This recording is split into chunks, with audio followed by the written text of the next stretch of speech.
North Korea claiming it has test-fired a new secret ballistic missile from a submarine.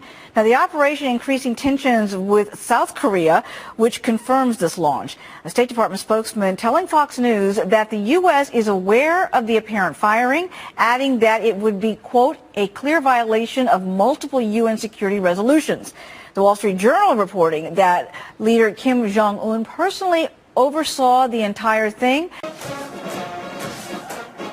Imagine this. The North Korean regime is toppled, either because the U.S. or South Korea take it out or because of a coup, and the U.S. now has to surge troops to secure the country's nuclear stockpiles to make sure they don't fall into the wrong hands.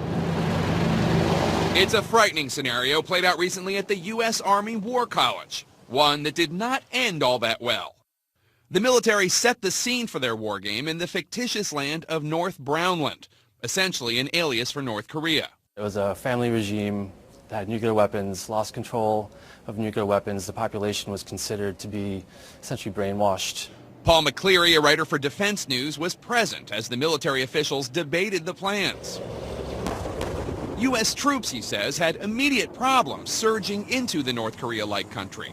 V-22 Ospreys zoom U.S. soldiers deep beyond the border, but with reinforcements so far behind, they're quickly surrounded by the enemy and need to be pulled out. American troops eventually make it over the border, but with nuclear sites located in populated areas, their mission grows more difficult.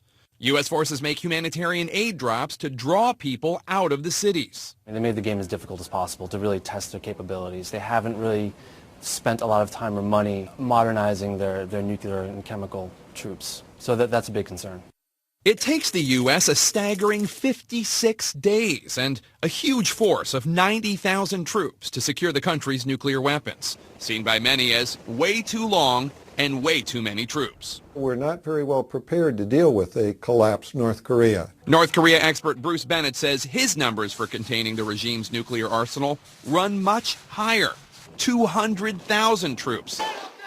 That's larger than the forces in Iraq and Afghanistan at its peak. We would have to send perhaps a third of our army to South Korea in order to deal with the weapons of mass destruction. It's thought that North Korea has 100 sites linked to their nuclear and missile program, but with a black tarp shrouding intelligence on the locations, U.S. troops would likely have to fight their way through the country to find and secure them. North Korea has about 1.2 million people in the military.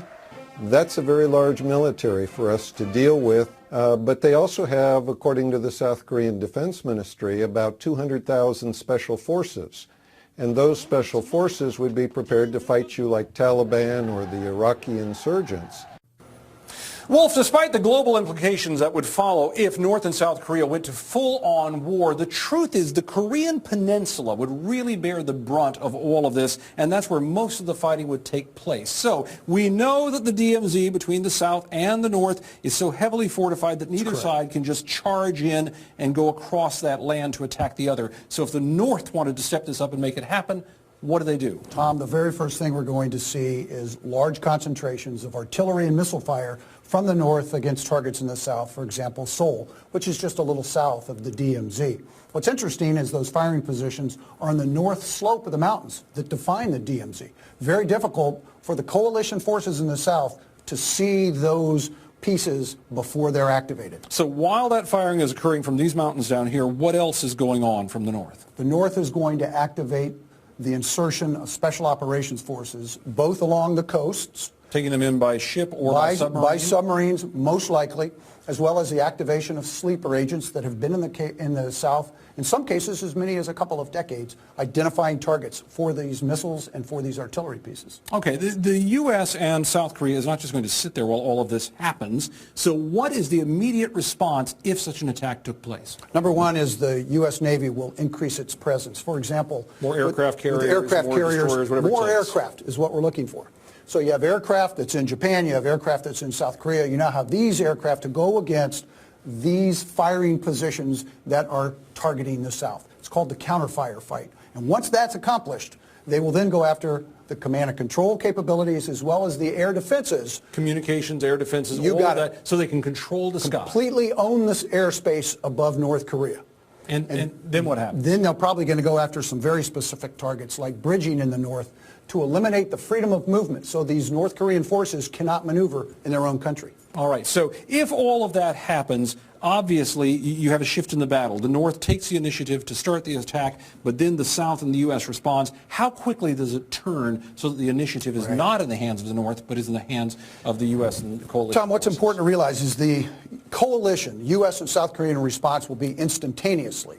However, the control of that will be over the course of probably 3 to 4 days, and the momentum will shift toward the coalition, and their objective is to maintain the armistice.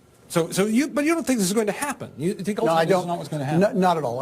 I think the risks worst-case scenario are way too high. The North understands that, and the United States and South Korea certainly understand that. So what would we expect? Mostly limited objective attacks, not unlike what we saw before. When they bombed those islands, when they attacked the boat off the coast, that sort of thing. You've got it, where the North Koreans will go after South Korean-specific targets, not targeting the United States, and try to keep it contained somewhat. And yet send a very clear message that they have a strong new leader and a strong military, and that they still need to be respected in that way in the world. Moment to stand back and ask ourselves about the dangers there are in the world and the need to maintain strong defenses.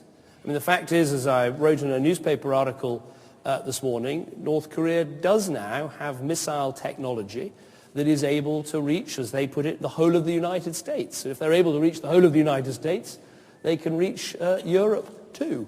They can reach us too. So that is a real concern. And I think the question we need to ask ourselves in the context of this debate about the nuclear deterrent is, what will a country like North Korea be like in 10 years, 15 years, 20 years? How certain can we be? How certain can we be that its weapons will be secure? How certain can we be that they won't share weapons and technology with other countries? We can't be sure of those things. And that is why I think it's so important to maintain strong defenses, to maintain our nuclear deterrent, to maintain that insurance policy against the risks that there are in our world. And North Korea is a good